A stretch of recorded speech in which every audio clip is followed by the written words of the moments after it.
I've spoken to people who said they've seen Matrix Resurrections, and this trailer confirms it.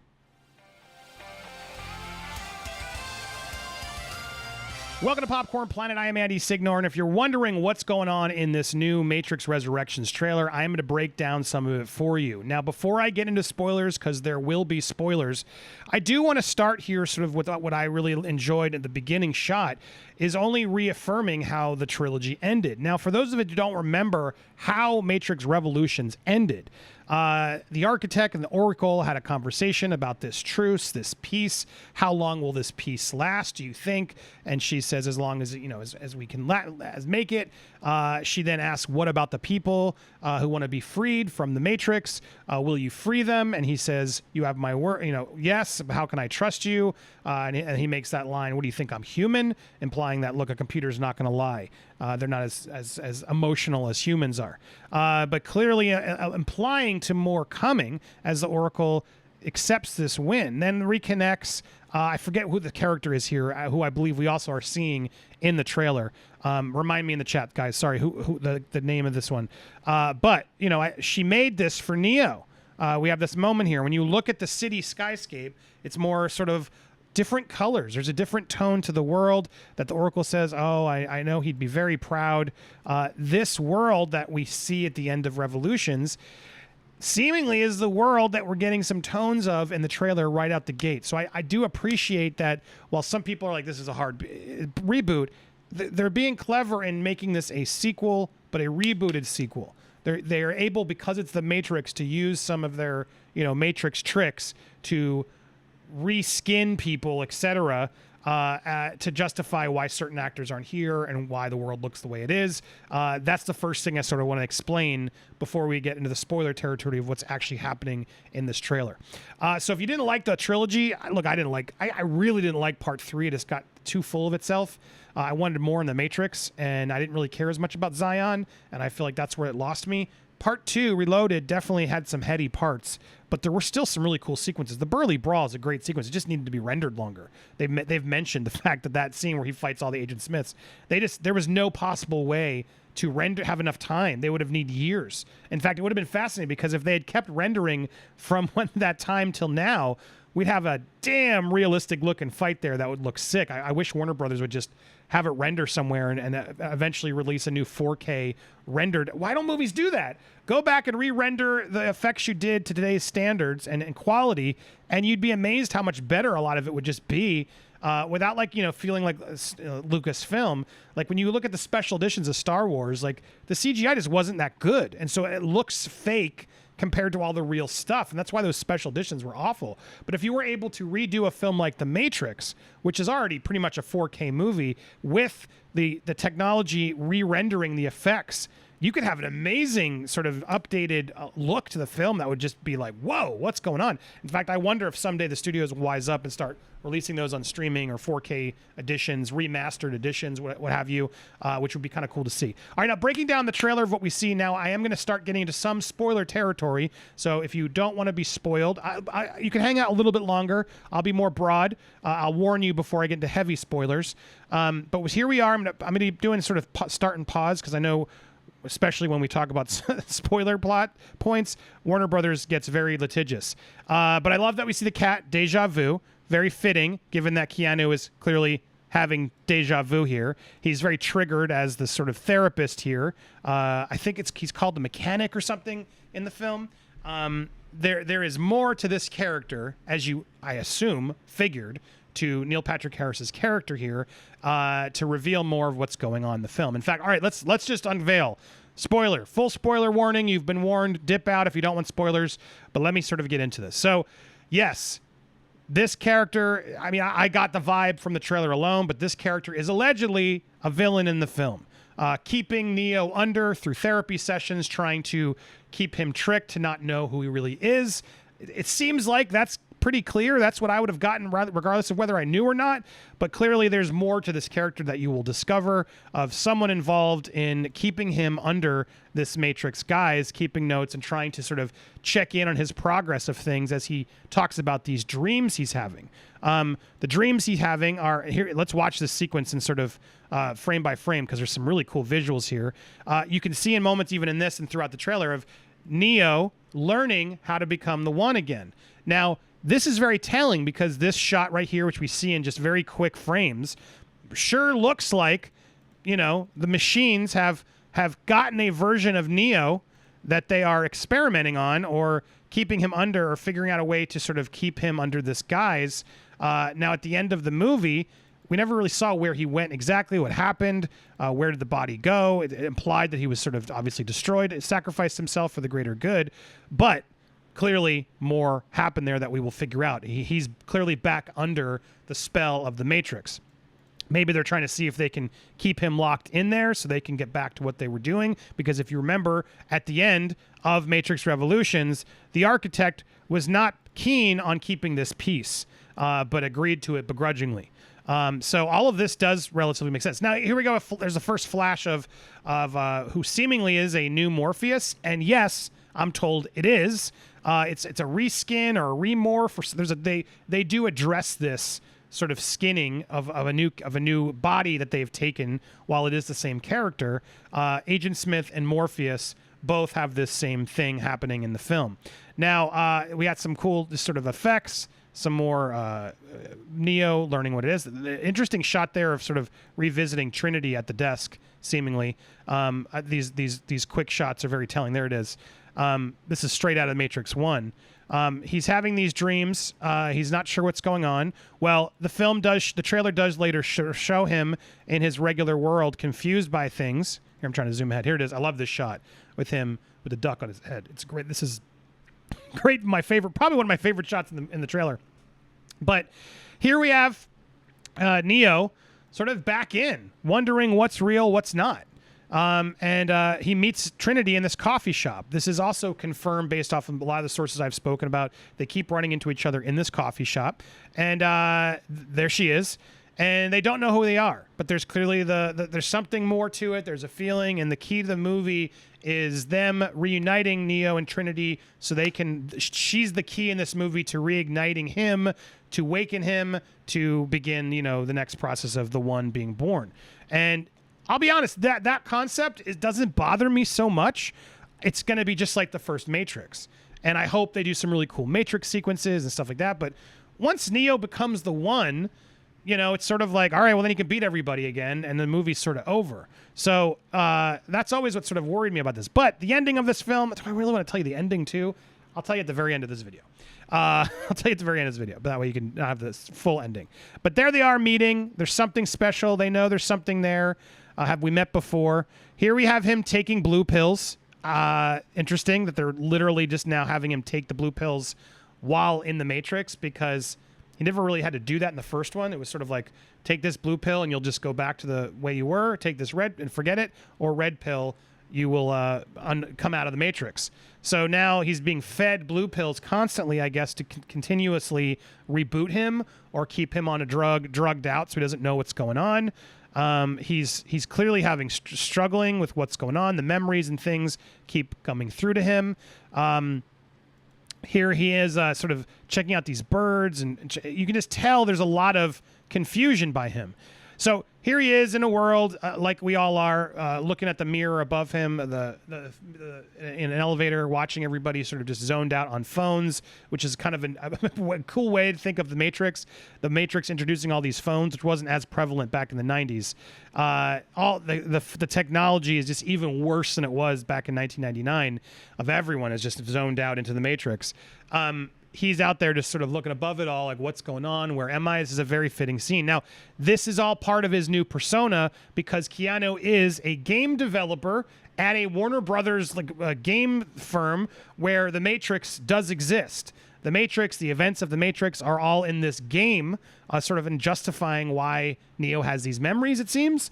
But that is the meta approach that this film will take. There will be a lot of meta moments throughout the film, hence the last scene in the trailer where he's like, wow, back to the original, the Matrix. That's how they're able to have this conversation, because it seems the machines, the Matrix, have implanted that into his mind as a game. So if it's, I'm assuming because that way it kind of makes sense. If you were to have some flashbacks or moments, he's thinking about the game, allegedly. So that's what's happening here. He decides to throw away some pills, it seems, give up on it all, and throwing them down the drain, going back to try and find Trinity. He's trying to go back into Alice in Wonderland. Who's reading that book? Well, who's this? I see some other theories on there saying it, and it makes me wonder, could that be all grown up? Could it be? That'd be pretty sweet. That'd be pretty cute little callbacks if the film's cleverly casting and doing things like that. Welcome back, Neo. That I like those types of switches and callbacks. So that's what I'm assuming is happening there. And here he is, like, watching the Matrix, it seems, behind him. Did you notice that? Like, look at this. He's there with moments from the film behind him. There's a couple moments where this happens, or it seems like he's, I don't know who, it looks like Frasier. Agent Smith mixed with Frasier. It's supposed to be old Keanu, an architect.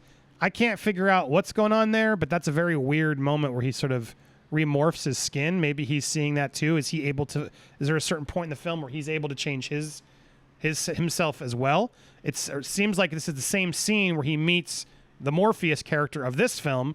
It does seem like that other moment's happening. Is that what happens after he takes the red pill? Anyway, there we go. This is Morpheus, guys. It is Morpheus, I can confirm. I don't know why Lawrence Fishburne's not in it. It's a very weird decision. I think because they wanted someone younger, I guess. It doesn't sound like he said no. But there it is. And Jessica Henwick from Iron Fist, who I liked, she plays this new character who is helping to get Neo back from the Matrix into the real world. Again, verified here. Some cool sequences, some fight scenes with her. She does a lot of choreography and martial arts in the film, which you can see in the trailer here. There they are trying to connect Trinity and Neo again. Here we have Morpheus training him, trying to reawaken him. And he's slowly getting these moments of energy and to sort of remember what's going on, but he does not remember Morpheus here or what's going on. Again, seeing a new version of Morpheus shouldn't surprise anybody. Hence, a member of the Oracle changed. The actress who played her in the first film died. They had recast her in this film. Casting out new actors in The Matrix is something they've done a lot of. So while it's kind of frustrating, I'll admit, why isn't Lawrence Fishburne just in it? It would have been nice to see him back. Same with Hugo Weaving, who apparently didn't even, I think Hugo Weaving wasn't able to shoot it because of a scheduling problem. I've also heard rumors that this film was only, since we just saw the Lana Wachowski, I've heard rumors that the reason they got her back was they were trying to get them both back. And the studio was like, look, we're making this with or without you. So do you want to be involved and make it right? Or do you want us to just find someone else to try and take it over? And eventually, begrudgingly, Lana said, "Okay, fine, let's do this." Had an idea that got her excited, and they moved forward. Again, can't confirm that, but I've heard that from a couple sources, and it would make sense why they were working so quickly for the schedule of getting it done, Keanu's availability, et cetera, versus really figuring out, is this worth it? We'll see. Now, these are all the bodies. These are all the people stuck in the Matrix, fields of them, of people who are still under, who either did the Matrix not let them have that choice, or they decide to live blissfully unaware in the Matrix. That's what you're seeing here. More Zion shots. I'm told this is an end scene of the film. The rooftop scene is an end scene of the film. Here we have some of the third act sort of action sequences. I'm assuming this is new Agent Smith. It does seem that way. More action, a lot of cool action sequences. But again, as I heard, nothing like wowed me like the bullet time. Just a lot of wire work, cool kick, kung fu, kick scenes, etc. And here we have Trinity inside the Matrix, as if something like she's almost awakening from her pod, which we get. It's interesting to see that scene, which we didn't get in the first film. A chance of her coming out of the pod and realizing that she's back. Here she is sort of getting powers, which I said I would spoil at the end. Yes, at the end of the film, allegedly, Trinity becomes the one. Allegedly. Now, could that change since the test screening? Absolutely. So who knows? But there is going to probably be some frustration from some certain channels and people who get frustrated, implying, oh, God, they made Trinity the one? Yes, be prepared for that. That may happen. This only reaffirms a moment of her sort of succumbing to her powers, realizing that she has them too. More cool fight sequences, as you guys saw in the trailer. It looks cool, and I've been told the action sequences are fun. They're great, but will it have that sort of wow bullet time moment where you're like, whoa, what? That's what I'm not sure of yet. They still could be finalizing some of that since these test screenings were early. But look, it looks cool. These are cool sequences, and I'm playing them slow on purpose just so we can see all the footage. But this looks like OG Matrix, like the subway fight, but, better rendered, if I'm being honest, right? The technology of today and more render time gets these people looked more realistic than the 100 agents, a ton of Agent Smiths did. And here we go. Looks like they're back at that same bank, doesn't it? Like, it really feels like they're in that bank with just new lighting. And here, Neo is stopping the bullets all around him, which the trailer shows he obviously is gaining some of his powers back. But as he's struggling, he's able to sort of force stop all these bullets. And in a moment, he's also able to sort of there it was, like, he grabs that missile and is able to like push it over. A lot of this action is there. It is blowing up the building. A lot of this action looks cool. I'm not going to lie. But again, this is apparently near the end of the movie that they're deciding to show you here. I love how trailers just decide to do that all the time. But then we have this moment. Can you believe it? He goes, we're going back to the Matrix. Ha ha! That's why it's all happening, because it's a game in the film, The Matrix. There's the title card, Matrix Resurrections officially, is also reboot, could have worked, but I think they probably decided it sounds a little tacky, but given the meta-ness, wouldn't have been off.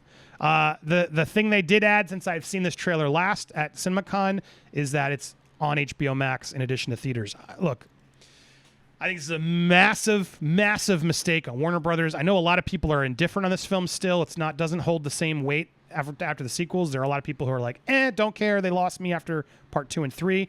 I understand that, but I do think there will be a lot of curiosity factor, especially that opening weekend. And I'm shocked that a movie this big and expensive of an IP like this is just going to go straight to HBO Max in theaters. I don't get it. I don't understand it. I understand some people are excited. They get to see this at home because they aren't able to go to theaters. Hopefully by December, maybe things are better. We shall see. But my whole thing is, then wait. We can be patient. Wait till it's on HBO Max. Theatrical windowing will make more money. It will help movies and the theater-going experience. Why are we still doing this, HBO Max? Enough is enough. Suicide Squad bombed because you just dispersed. I don't even know how well it did on HBO Max. Dune is going to be the next big bomb, sadly. I don't want it to be, but I'm really nervous about that one. This model is not working. You are totally ruining your film's box office numbers. They're already going to be low. We get it, but they will be bigger. Shang-Chi and Free Guy are proving this. They will do better as theatrical exclusives first. If people want to watch on HBO Max, wait a month or two, and then you'll be able to get it and you'll watch it on HBO Max. That's how movies have been done and been released forever. I don't understand why we're eliminating windowing. You make your money on your movie in the theater tickets, and then you go to a window where you offer it for sale at home, whether it's a physical copy with Blu-rays, if you still want to make those, or just a digital on iTunes or on Disney Plus. Pay $15, $20 to own it first. Offer that option next. Maybe people don't buy it, but at least then you're giving the opportunity for multiple opportunities of revenue, and then drop it in the third window as exclusive to whatever streaming provider you want. And then you make your money. Now, Sony's being really smart because they sell the window to Netflix first and then to Disney Plus. So Netflix gets the window and then Disney Plus gets the window. Just like old days of syndication, the movies make more money because they get to sell it on multiple times. It's not forever in one place. And I think it's crazy. Movies do well. That's how HBO got on the map, guys. HBO did so well, not just because of the series, but because of the first-run movie deals they had with the studios, where after you waited, it felt like forever, like sometimes a year and a half. in the day it was even more years. But at a certain point, it was like HBO night. Oh, cool. That movie's on HBO. I can watch it on HBO now. There's something about spreading it out and re-releasing these films in different mediums that keeps films alive over time. When you just add it to the library of streaming, it's there, and then it's like dead. And then you have 100 million options in the library of HBO Max. How on earth is it ever supposed to have another blip on a radar where it's exciting again? We got to stop assuming it's wise to just put it all on streaming the first day. You get a week of relevancy, and then it's done. There's no other window or exciting moment. Or go back. I know I'm dating myself, but go back to the days where you're like, oh my God, I'm at the movie theater. Look, that's out. I've been wanting to see that again. There's just nothing about that anymore. And I think the movie theater industry and the audiences in general, we are getting greedy. We are getting impatient. A movie like this, whether it's good or bad, Warner Brothers, you are just tanking it by putting it all on streaming. It's such a mistake in my mind. I think many people will regret this later. It's short-sighted. It's not long-sighted. And I hope we all come to be wiser about this. All that said, what did you think of the Matrix Resurrections trailer? If you like these sort of breakdowns and spoilery updates and things and movies, hit the bell for all alerts, hit that subscribe, smash the like button, and leave a comment down below. What's your favorite part? Does this premise help you get more excited for the film or less excited for the film? Are you still going to see it? I'd love to hear your thoughts down below. Thank you guys so much for watching. We'll be live tonight debating this and Shang-Chi and other stuff live on Popcorn Planet Talking Movies, 9 p.m. Eastern Standard tonight. In fact, I'll put the link right there on the left. Go click notify me and join us live.